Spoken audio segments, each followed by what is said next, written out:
আর রবিবার পর্যন্ত যদি তারা কুল কিনারা করতে না পারেন, কারণ ভেতরেও তো অনেকে আছে, তাহলে এই কেসটা আমরা আমাদের হাতে রাখবো না, আমরা সিবিআইকে দিয়ে দেবো।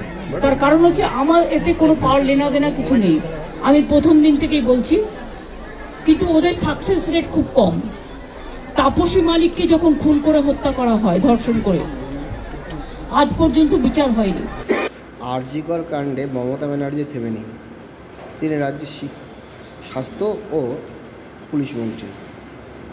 তাই তিনি আরজিকর কাণ্ডে বড় বার্তা মুখ্যমন্ত্রী, রবিবারের মধ্যে পুলিশ কিনারা করতে না পারলে কেস সিবিআইকে দিয়ে দেবে।